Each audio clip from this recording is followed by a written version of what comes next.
Bienvenidos una vez más a esta su serie, La Perturbadora Trinidad. En el desarrollo de este video vamos a estar haciendo algunas aclaraciones con respecto a las diferentes herramientas que vamos a estar desarrollando en los subsiguientes estudios también. Vamos a manejar algunos conceptos que van a ser de gran utilidad para ver realmente con un poco más de profundidad lo que la palabra de Dios nos muestra a través de la Biblia. Como ya es habitual, compartimos con ustedes el proverbio que se encuentra en el capítulo 18, versículo 13, el cual nos dice: el que responde palabra antes de oír, le es necedad y vergüenza. Por lo tanto, ustedes que han tenido la oportunidad de vernos y escucharnos a través de los diferentes videos, les seguimos exhortando a que puedan recopilar toda la información referente a este video y pueda comprobar por usted mismo si lo que le estamos presentando aquí está en armonía con lo que la palabra de Dios enseña. Con respecto a la historia, haciendo alusión a cómo se ha escrito la Biblia como tal, tenemos que la Biblia es una recopilación de textos que en un principio eran documentos separados llamados libros, escritos primero en hebreo, arameo y griego durante un periodo muy dilatado y después reunidos para formar el Tanaj, Antiguo Testamento para los cristianos, y luego el Nuevo Testamento. Ambos testamentos forman la Biblia cristiana. En sí, los textos que componen la Biblia fueron escritos a lo largo de aproximadamente 1000 años. Pero algo que nosotros debemos tener en cuenta, sobre todo al referirnos al Nuevo Testamento, es que se dice que el Nuevo Testamento fue escrito originalmente en el lenguaje griego. Pero las diferentes investigaciones y estudios que se han realizado respecto y en torno a este tema declaran que lo que ha llegado a nosotros han sido copias de copias de copias de los diferentes manuscritos griegos. O sea, no existen manuscritos originales.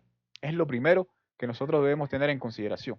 Y con relación al idioma que se empleaba en aquella época, desde el punto de vista histórico, en ese momento, realmente pudiéramos decir que el griego era el lenguaje que más se hablaba en aquella región. Pero la Biblia nos muestra que Jesús y los discípulos hablaban en hebreo y arameo.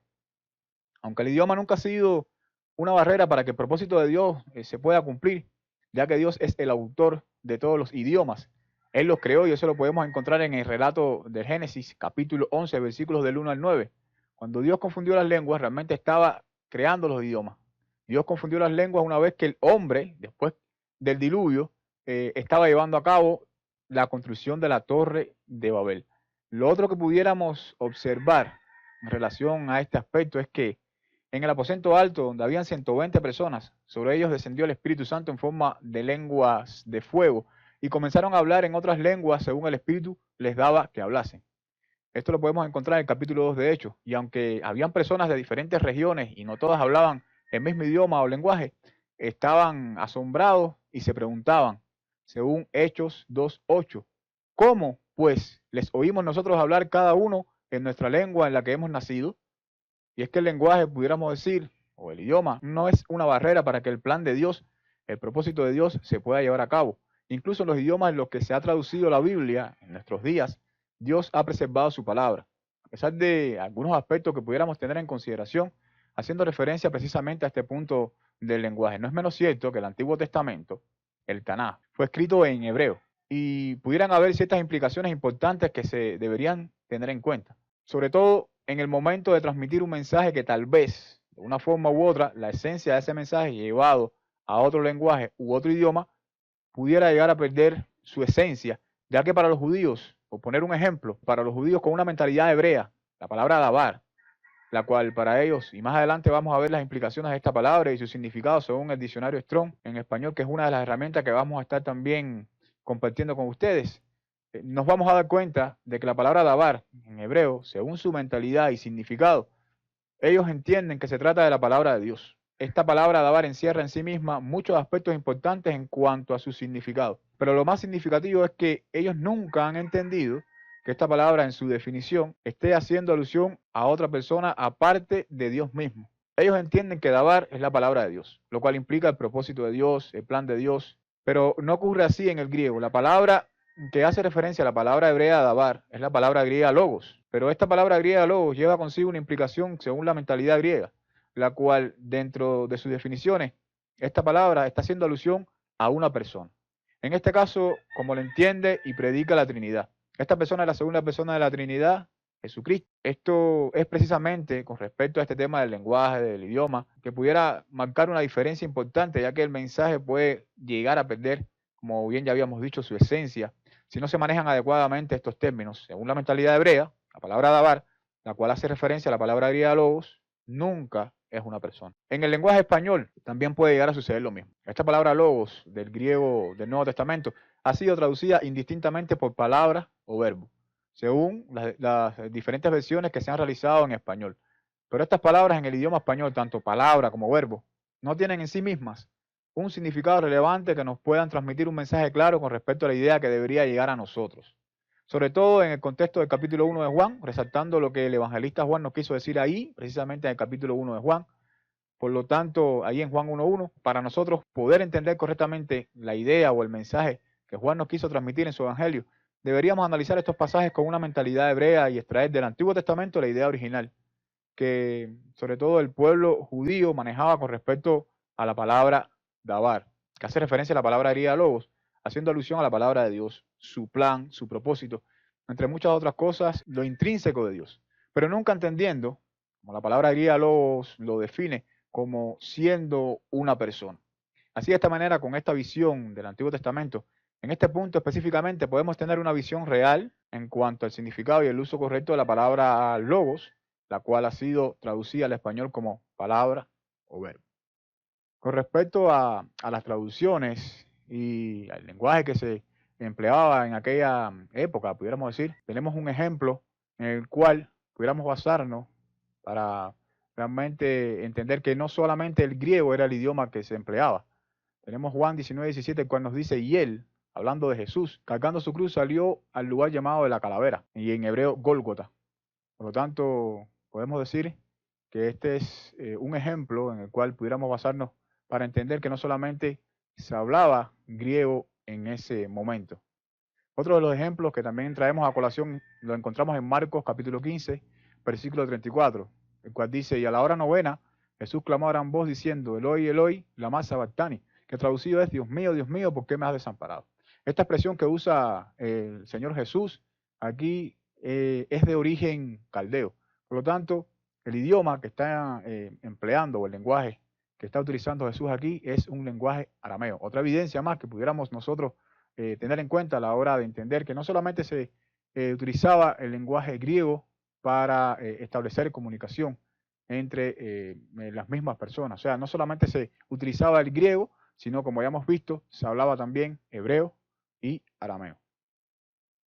Otra de las aclaraciones que también queremos compartir con ustedes, la podemos encontrar aquí en esta versión de la Nueva Reina Valera 2000, en el capítulo 1 de Juan, versículos del 1 al 4. Como podemos observar aquí, hemos puesto la palabra griega logos en amarillo y los pronombres demostrativos y personales que también se encuentran identificados aquí de color verde son autos y autos, así es como se pronuncian. El primer problema que nosotros identificamos aquí es que se van a estos textos, precisamente haciendo alusión a lo que ya hemos hablado anteriormente. Se asume que la palabra griega logos está haciendo referencia a una persona. Este es el primer problema que podemos identificar. Luego, el otro problema que encontramos es que se confunde el género gramatical de la palabra con el género biológico de la persona. Pero veamos en este caso, precisamente, la palabra griega logos está en género gramatical masculino y los pronombres demostrativos que se emplean aquí están en griego. Pronombres demostrativos y personales que identificamos aquí, tanto autos como autos, los cuales hacen referencia a la tercera persona del singular, se pueden emplear tanto para masculino como para femenino. Pero para poder analizar un poco mejor esto, tenemos que hay palabras en el idioma español, para que podamos ilustrar un poquito mejor esto, en las cuales el género gramatical en la que se encuentran pudieran no hacer referencia al género biológico con la cual podemos identificarla. Es decir, el género gramatical de una palabra no implica necesariamente que a lo que hace referencia a esa palabra tenga el mismo género biológico. Y todo esto lo vamos a contrastar con la palabra griega logos para que podamos observar lo que sucede más adelante. Aquí tenemos un ejemplo, la palabra jirafa. La palabra jirafa, como podemos observar, está en género gramatical femenino. Jirafa está en género gramatical femenino.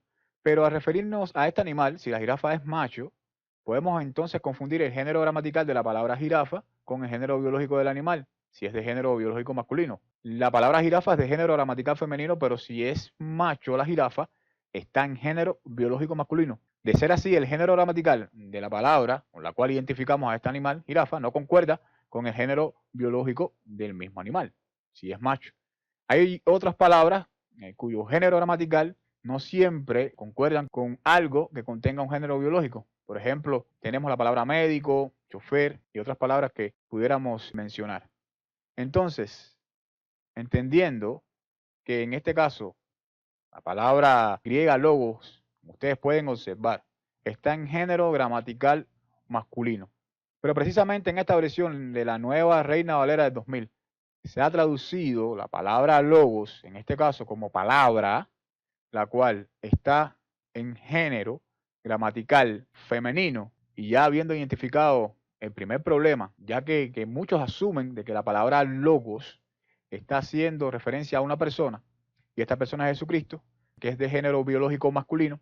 En una mente trinitaria es lógico pensar que sería correcto referirse a la palabra palabra, que fue traducida de la palabra griega logos. Como ustedes pueden observar, la palabra griega logos está en género gramatical masculino, por palabra al español, que es de género gramatical femenino, con pronombres, en este caso personales, que concuerden no con el género gramatical de la palabra, sino más bien con el género biológico de la persona, la cual está identificada en esta traducción con la palabra.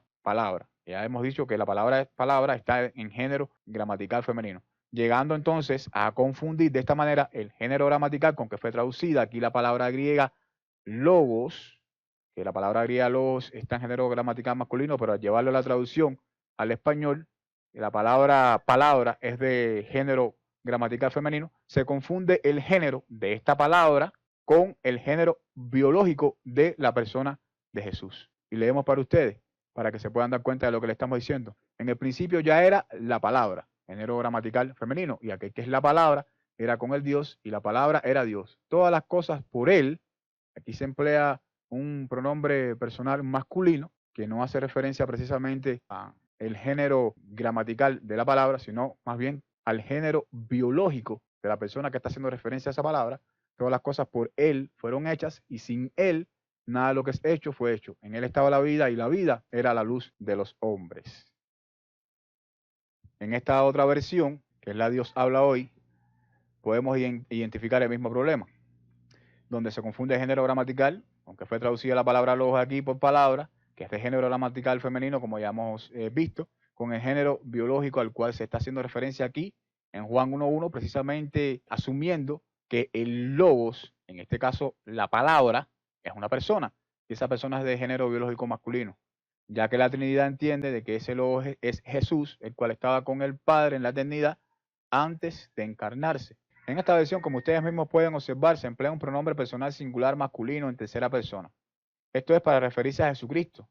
Lo más lógico sería, es que si nos vamos a referir al género gramatical con que fue traducida la palabra griega logos al español como palabra, se empleen pronombres tanto demostrativos como personales que concuerden con el género de esa palabra, ya sea esta o ella, como podríamos entonces observar aquí, y quedaría de esta manera a partir del versículo 2, según el capítulo 1 de Juan. Esta estaba en el principio con Dios, por medio de esta o de ella, Dios hizo todas las cosas, nada de lo que existe fue hecho sin ella, todas las cosas por ella o por esta fueron hechas, y sin ella nada de lo que es hecho fue hecho. En ella estaba la vida, y la vida era la luz de los hombres. Aquí en Juan 6:63 vemos que Jesús dice: las palabras que yo os he hablado son espíritu y son vida.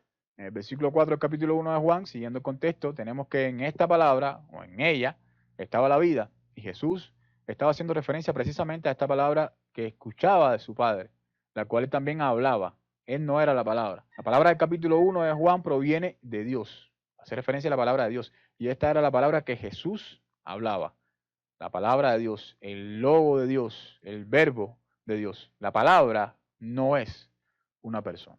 Precisamente con respecto al tema de las traducciones, confirmando realmente cómo debió haberse traducido de una manera correcta los versículos del 1 al 5 del capítulo 1 de Juan, haciendo referencia precisamente a la palabra con que fue traducida aquí la palabra logos al español como palabra, la cual ya vimos se encuentra en género gramatical femenino, refiriéndose a esta palabra no como a una persona con un género biológico diferente al de la traducción. Entonces, según la versión Reina Valera de 1858, quedaría de esta manera: empleándose pronombres demostrativos y personales que concuerden con el género gramatical de la palabra a la cual se está haciendo referencia según la traducción al español. En el principio ya era la palabra, y la palabra era acerca de Dios, y Dios era la palabra. Esta era en el principio acerca de Dios, todas las cosas por esta fueron hechas, y sin ella nada de lo que se ha hecho fue hecho. En ella estaba la vida, y la vida era la luz de los hombres. Desafortunadamente no podemos decir lo mismo. La Reina Valera de 1862, una versión que apoya la falsa doctrina de la Trinidad.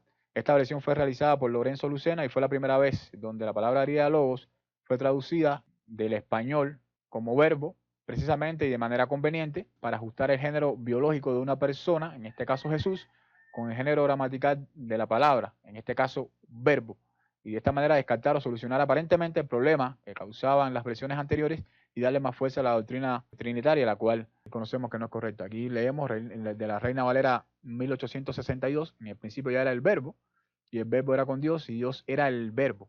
Este era en el principio con Dios, todas las cosas por este fueron hechas, y sin él nada de lo que es hecho fue hecho. En él estaba la vida, y la vida era la luz de los hombres. Desafortunadamente esta versión no está correcta y apoya la Trinidad, algo que hemos visto que es incorrecto según las evidencias que hemos presentado hasta aquí. Otro aspecto que vamos a estar tocando es acerca de las cláusulas. Es otro de los conceptos que queremos compartir con ustedes desde el punto de vista gramatical. Y vamos a ver su uso, y para ello vamos a tomar como ejemplo Juan 1.1, pero vamos a leer primeramente qué es una cláusula. En el ámbito de la gramática se denomina cláusula a la serie de palabras que, en una única oración o en varias que están estrechamente vinculadas entre sí, pueden expresar un juicio con autonomía sintáctica y sentido completo. Lo primero que debemos tener en cuenta con respecto a esta herramienta gramatical es que, en primer lugar, tanto los manuscritos griegos del Nuevo Testamento como el Tanaj, que son los escritos de la Biblia hebrea del Antiguo Testamento, en el momento que se realizan las traducciones, no se encontraban de la manera en la cual esos escritos han llegado a nosotros. Estos manuscritos fueron redactados de corrido. Hoy la Biblia, la que nosotros leemos, está separada por capítulos, por versículos, por subtítulos incluso, y también se utilizan signos de puntuación. Todo esto para transmitir un mensaje que el traductor o el equipo de traducción desea reflejar. Algunas de estas traducciones, debemos decir también, se han realizado en base a pensamientos preconcebidos que no están acorde con el testimonio bíblico, llegando a inferir sobre el texto traducido estas ideas. Y por supuesto, cuando esto sucede, no tenemos un mensaje claro o correcto en relación con lo que la palabra de Dios nos pudiera transmitir. Pero teniendo en cuenta estos conceptos o teniendo en cuenta estos recursos gramaticales que se emplearon para las traducciones, entendiendo que esos manuscritos no los tenían, ¿cómo podríamos entonces definir nosotros realmente hasta dónde pudiera llegar una cláusula utilizando precisamente estos recursos gramaticales? ¿Qué es lo que nos podría indicar, según estos recursos, hasta dónde llegarían las cláusulas como tal? Por ejemplo, en el caso de Juan 1.1 serían los signos de puntuación o la conjunción y, como vemos en este caso, en el principio era el verbo, cláusula A, y el verbo era con Dios, cláusula B, y Dios era el verbo, cláusula C. ¿Será que realmente en cada una de estas cláusulas hay una idea concreta en las cuales el evangelista Juan quiso realmente transmitir de alguna manera un mensaje específico? Porque si realmente en el momento de las traducciones se emplearon estos recursos de la gramática que no se encuentran en los manuscritos para poder plasmar una idea siguiendo esta misma metodología, ¿por qué no pudiéramos decir entonces que la cláusula A en Juan 1.1 pudiera abarcar, por poner un ejemplo, el desarrollo de todo el versículo 1 o incluso el evangelista Juan para llevar a cabo el desarrollo de una idea central? Según lo que él mismo escribió, pudo haber abarcado más de un versículo o todo el capítulo 1, siendo todo esto la cláusula A. Las cláusulas forman parte de las herramientas gramaticales de la hermenéutica que se emplean para desarrollar una exégesis sobre los textos e interpretar en base a estas herramientas lo que la palabra de Dios nos quiere decir. Esta metodología no siempre es efectiva. Aunque muchos pastores y teólogos se basan en estas herramientas gramaticales como regla principal de interpretación, la premisa en la cual debemos basarnos para lograr entender lo que las escrituras nos quieren decir y ver con claridad el mensaje que Dios nos da a través de su palabra, debemos analizar todo el contexto bíblico. Vamos a hacer uso de las cláusulas, pero siempre teniendo en cuenta que el contexto bíblico debe ser la regla o premisa para nosotros poder entender lo que la palabra de Dios nos enseña. Con respecto a otras de las herramientas que queremos compartir con ustedes, vamos a estar hablando y vamos a hacer empleo y uso de la herramienta Strong. Aquí nosotros podemos ver el diccionario Strong en español.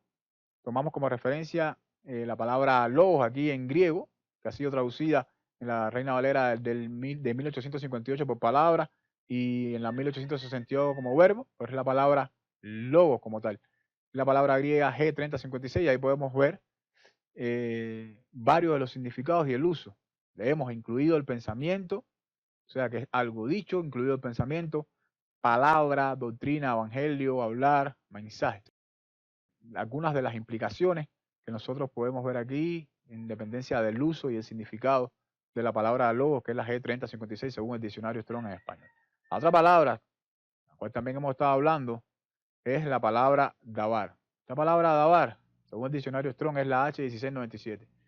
Y es de H1696, palabra, designio, hablar, noticia, lenguaje, mandamiento, también pensamiento. Y ahí vemos la amplitud del uso de esta palabra, su significado. Ustedes pueden leer ahí.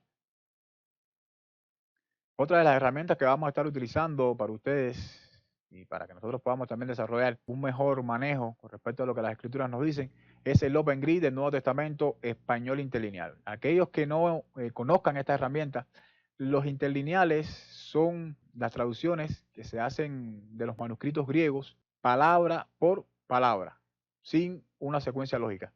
Esta secuencia es la que utilizan después cada uno de los traductores o el equipo de traducción para llevar a cabo sus traducciones como tal.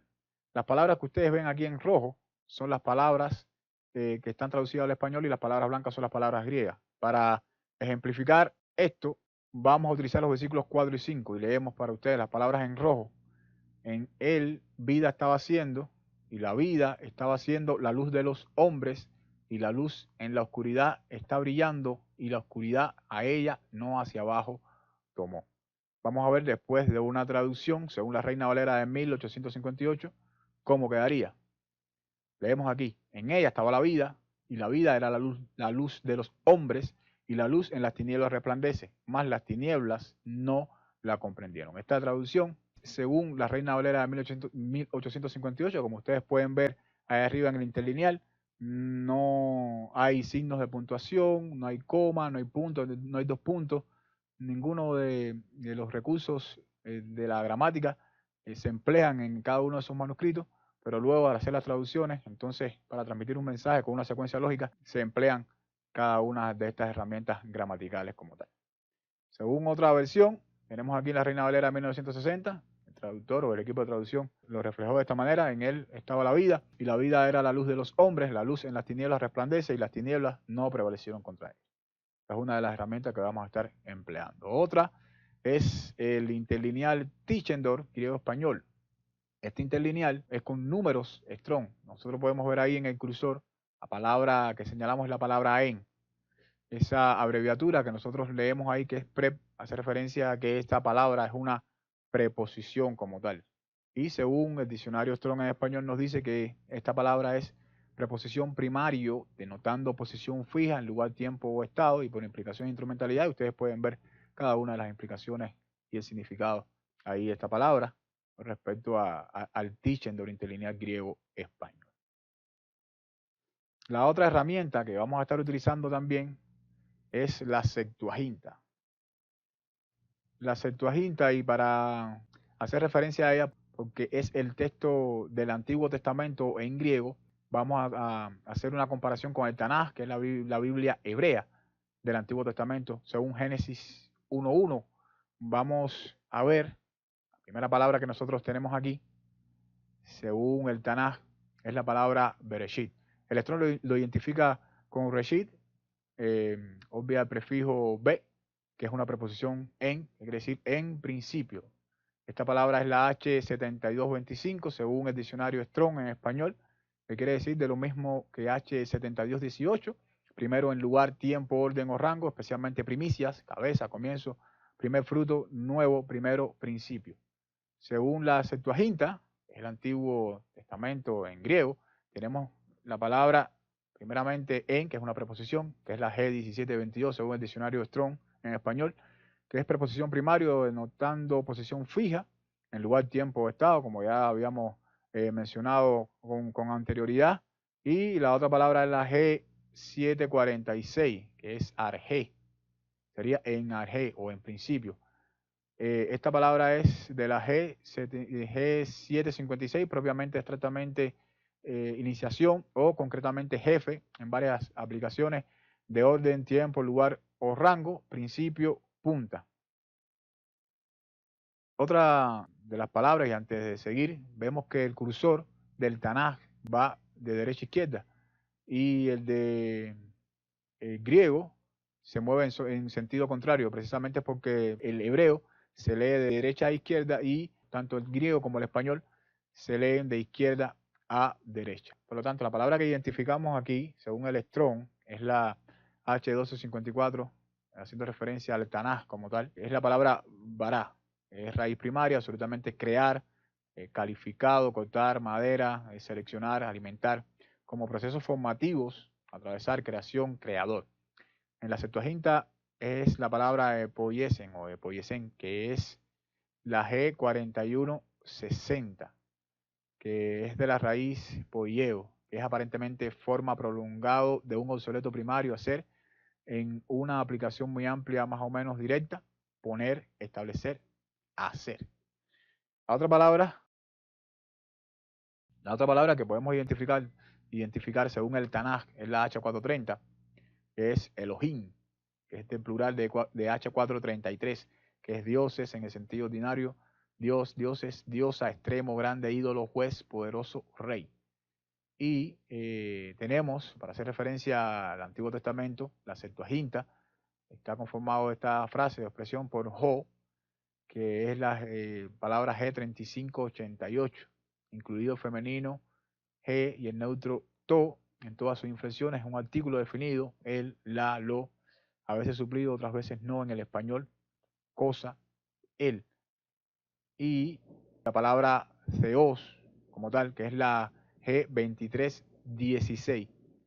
Esta palabra es de afinidad incierta, deidad, específicamente con G3588, la divinidad suprema, figurativamente magistrado, de hebreo muy Señor Dios.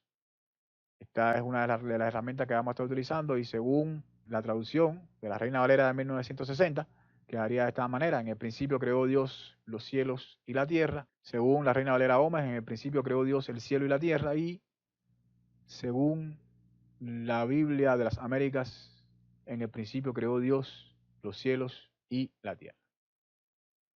Estas son básicamente las herramientas que vamos a estar empleando en los diferentes estudios para que usted pueda familiarizarse un poco más con respecto a lo que nosotros vamos a estar estudiando con ustedes, haciendo uso de estas herramientas para que podamos tener un poquito de más profundidad a la hora de entender lo que la palabra de Dios nos está transmitiendo. Como siempre, ya es habitual, compartimos con ustedes este versículo que es importantísimo, haciendo referencia al único Dios verdadero, 1 Corintios 8:6, cual dice: para nosotros solo hay un Dios, el Padre, y un Señor, Jesucristo.